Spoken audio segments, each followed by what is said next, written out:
Quel est le meilleur ETF MSCI World sur PEA en 2025? Aujourd'hui, on va trancher quel ETF World choisir sur PEA en 2025 sans blabla. À la fin, vous repartez avec un choix net et un plan en 3 étapes pour appliquer dès ce mois-ci sans toucher à votre antériorité PEA. Mon objectif est simple, vous aider à choisir un seul ETF World pour investir en DCA pendant 15-20 ans sur votre PEA. On se concentre sur le coût total sur 10 ans, l'exécution mensuelle, la confiance et la qualité de la réplication. Alors pourquoi choisir un ETF World sur PEA? Il s'agit avant tout de la diversification mondiale en un clic. Environ 1500 grandes entreprises, 23 pays développés.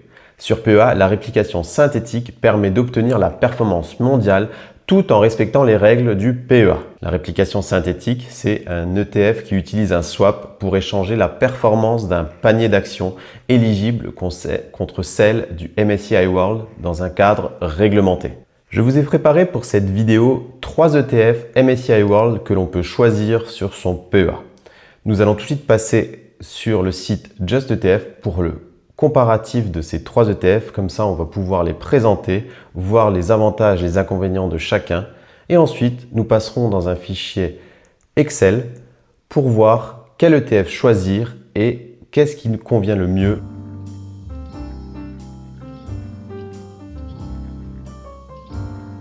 Nous voici donc sur le site JustETF, juste ici. Vous pouvez voir, nous allons avoir plein d'informations sur les ETF choisis. Nous pouvons rentrer l'ISIN ici ou choisir par le nom. Dans mon cas, j'ai mis les ISIN des 3 ETF que je vais vous présenter. Vous pourrez les retrouver en dessous dans la description et vous pourrez aller voir sur ce site pour vous faire une idée des ETF. Commençons sans attendre sur le premier ETF. Il s'agit du Amundi MSCI World Swap UCITS ETF Accumulant. Vous le voyez ici, nous pouvons entrer dedans. Amundi, l'ISIN est ici. Le LU 168 104 35 99. Donc nous voyons son TER. Regardez, ce TER, qu'est-ce que c'est? C'est le Total Expense Ratio. Ça exprime le coût annuel. Ici, nous sommes sur un ratio de 0,38%. La méthode de distribution, c'est de la capitalisation. Ça veut dire que chaque fois qu'un dividende va tomber, il va être automatiquement réinvesti dans votre ETF. C'est une réplication synthétique. En effet, tous les ETF que nous allons trouver en PEA, hors Europe, seront des réplications synthétiques. Nous voyons ici la taille du fonds, donc 5290 milliards d'euros. Ça vous permet d'avoir une idée du volume traité par cet ETF. Ça peut être un des indicateurs de confiance pour l'ETF. On voit ici sa date de confiance qui date de 2009. Si nous descendons un petit peu sur la fiche, nous voyons ici le cours actuel. Et ici, son cours est de 600 € au jour où je tourne cette vidéo. Et on voit ici une petite description où on nous dit bien que l'indice MSCI World suit les actions de 23 pays développés dans le monde entier. Si je regarde un peu plus, il fait une synthèse de tout ce que je vous ai dit là. Voici pour le premier. Pour le second ETF, nous sommes ici sur un iShare MSCI World Swap. Ici, l'ISIN est le IE 0002XZSHO1. Ici, le TER est de 0,25, un peu plus bas que celui que nous avons vu précédemment. La méthode de distribution, toujours de la capitalisation. Réplication, comme je vous l'ai dit, nous sommes sur un PEA, donc il est synthétique. La taille du fonds est un peu plus petit, 889 millions. Et la création en 2024. Son cours à lui est un peu plus bas, voire même beaucoup plus bas, c'est 100 fois moins, à 6,04 €. Donc ici, toujours la même chose, il suit les actions de 23 pays développés. Son ratio 0,25, comme on vient de le dire. Il est reproduit synthétiquement et donc c'est la performance de l'indice sous-jacent au moyen d'un swap. C'est la définition du synthétique que je vous ai donnée au début de la vidéo. Et enfin, pour le troisième ETF, nous avons le Amundi PEA Monde FR 001 400 U5Q4. Un TER, c'est le TER le plus bas des 3 ETF que je vous présente. La méthode de distribution reste la même, la réplication aussi, c'est de la capitalisation, c'est du synthétique. Le fonds est un peu plus petit, c'est dû à sa date de création qui est vraiment toute récente. Son cours à lui est proche du deuxième que l'on a vu, 5,34 €. Et ici, si nous prenons les informations, on va se retrouver avec les mêmes informations. Nous en avons 3. Le premier qui est le Amundi, qui lui est basé au domicilié au Luxembourg. Le deuxième, le iShare, qui lui est domicilié en Irlande. Et enfin, le troisième, le Amundi PEA Monde, qui lui est domicilié en France. Donc voilà pour le point sur les 3 ETF que je vous présente aujourd'hui. Donc vous allez me dire, c'est bien beau Cédric, mais tu nous présentes 3 ETF et tu nous as dit qu'il y en avait un seul qu'on devait prendre.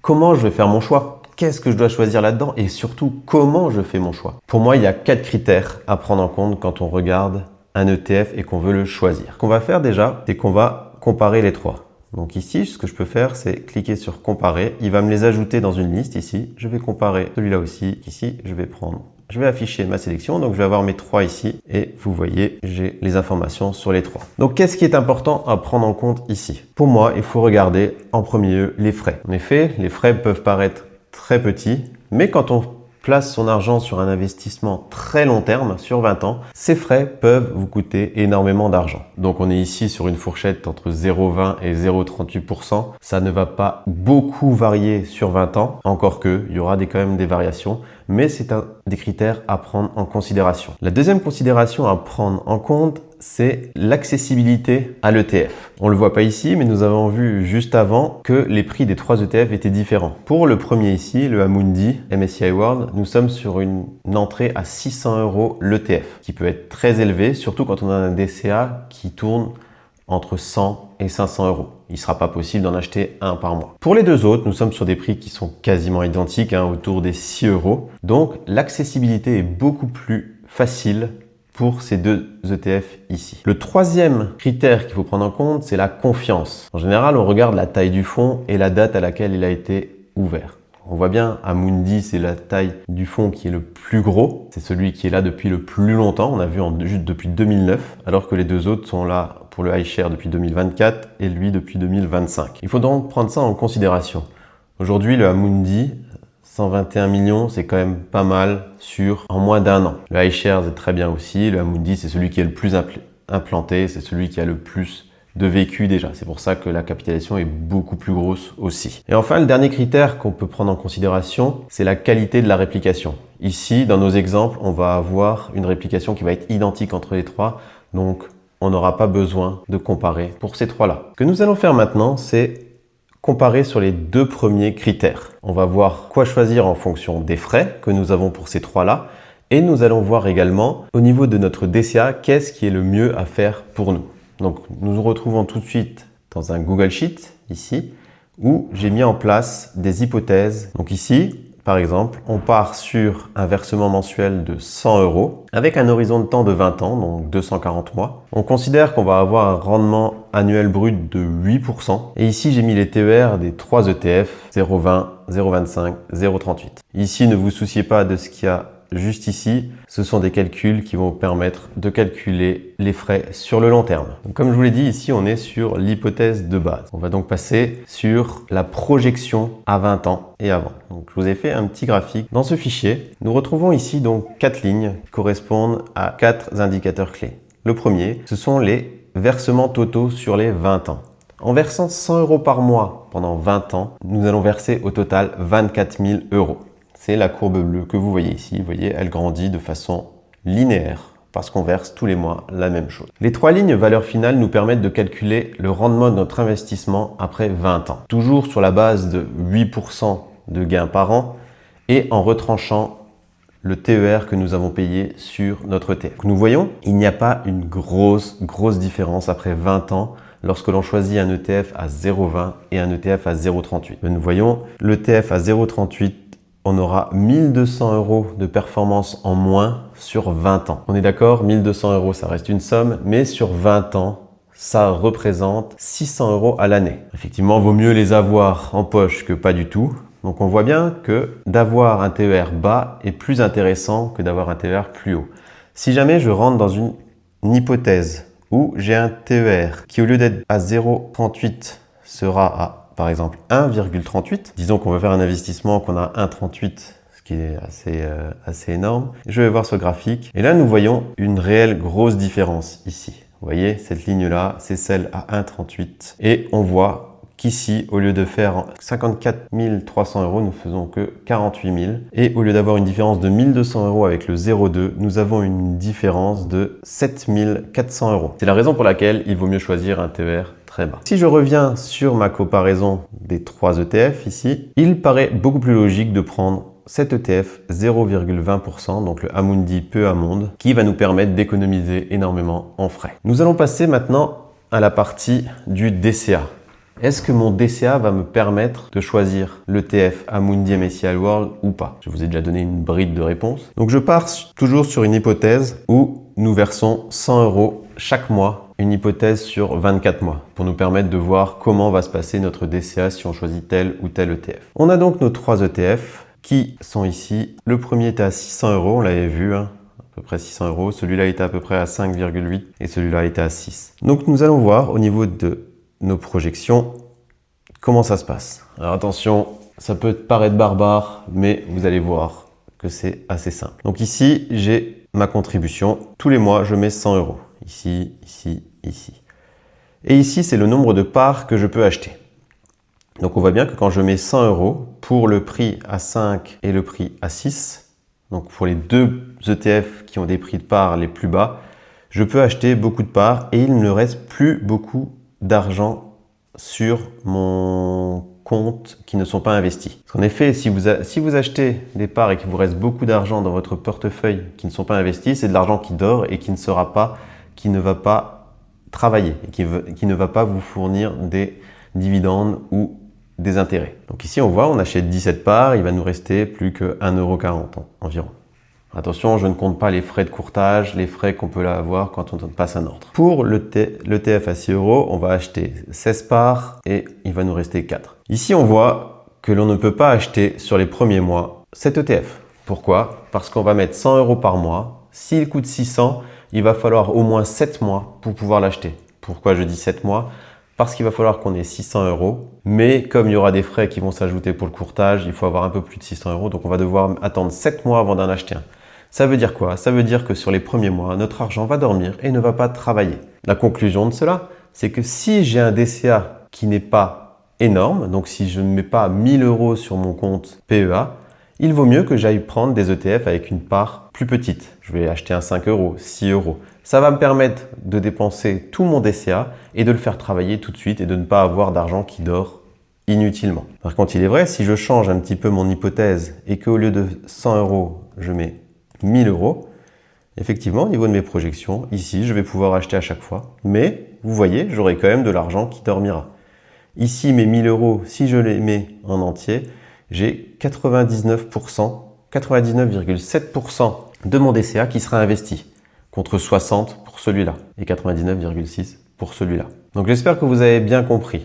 D'un côté, il faut choisir un ETF pas trop cher qui va nous permettre de faire son DCA et de faire travailler son argent continuellement sans avoir d'argent qui dort inutilement. Allez, maintenant qu'on a pu voir ça, nous allons passer à la conclusion. Vous avez donc pu voir ces 3 ETF. Est-ce que vous avez une idée de celui que vous voulez choisir? Pour ma part, il y a un gagnant entre les 3, c'est le Amundi PEA Monde, celui qui est domicilié en France. Pourquoi? Premièrement, TER très bas. 0,2 contre 0,25 et 0,38. Ensuite, il a la part la plus accessible, en dessous des 6 €. Si vous avez un DCA à 100 € par exemple, vous pourrez acheter plus de parts que sur les deux autres. Ce sont tous des ETF synthétiques. Et au niveau de la confiance, on a vu c'est celui qui a le moins d'encours, mais c'est aussi le plus récent. C'est la raison pour laquelle il a moins d'encours. Par contre, si vous avez déjà investi dans un ETF monde sur votre PEA, ne vous précipitez pas pour aller clôturer vos positions et aller racheter celui-là. Non, ça va vous coûter certainement plus cher en frais que de garder et de commencer à investir tout doucement dans ce nouveau. Moi-même, je suis dans ce cas. J'investis dans le iShare et je vais continuer à le faire. Pourquoi? Tout simplement parce que je suis chez Boursorama. Et chez Boursorama, le iShare n'a pas de frais de courtage. Il est à 0 € en frais de courtage. 0%, 0 €, je ne paye pas lorsque je passe des ordres. Ça me permet donc de choisir un ETF avec un TER un tout petit peu plus élevé et un coût un peu plus élevé, mais c'est compensé par le fait que je ne paye pas lorsque je passe un ordre. Donc choisissez bien le vôtre. Si vous n'avez jamais investi dans un MSCI World, prenez le Amundi qui est domicilié en France sans aucun souci. Il va vous coûter moins cher. La part pour entrer dans cet ETF n'est pas énorme, donc aucun souci. Si vous êtes dans mon cas, vous êtes chez un courtier qui vous fait des remises sur l'investissement sur certains ETF, alors continuez à investir dessus. N'allez surtout pas, comme je vous ai dit, clôturer vos positions juste pour essayer de gratter 0,05% de frais sur un ETF. Ça s'adresse vraiment à ceux qui n'ont pas encore investi dans cet ETF ou alors ceux qui ont envie de changer un petit peu pour gagner un petit peu sur cette part. Et comme je vous l'ai dit, dans ce cas-là, faites un nouveau DCA sur celui-là. Vous pouvez garder votre ancien sans aucun souci, faire cohabiter les deux. Et lorsqu'il faudra faire des réallouages, des réattributions sur votre portefeuille, alors dans ce cas-là, vous pourrez prendre une partie de ce que vous avez sur l'ancien ETF pour le mettre sur le nouveau. Nous arrivons quasiment au terme de cette vidéo et je tiens à vous rappeler une chose fondamentale. Allez chercher le meilleur rendement sur un ETF, les frais les plus bas, c'est vraiment très bien.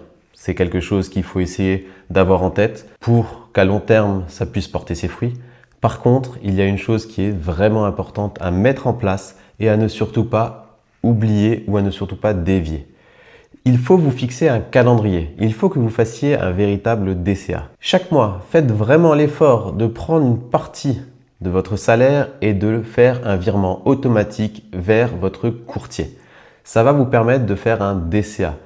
Chaque mois, ce sera un virement au même jour. Ensuite, il n'y a plus qu'à rentrer chez votre courtier et à passer votre ordre sur tel ou tel ETF ou telle action. Mais il faut vraiment avoir la discipline de faire ce DCA. C'est vraiment important si vous voulez avoir des résultats concrets dans quelques années sur votre investissement. J'espère que cette vidéo vous aura été utile. J'espère que vous savez maintenant sur quel ETF monde vous pouvez investir et lequel est le plus favorable à votre profil. Vous pouvez retrouver tous les fichiers que je vous ai présentés dans cette vidéo en description de la vidéo. N'hésitez surtout pas à les récupérer et à faire vos propres hypothèses avec le DCA que vous voulez mettre en place.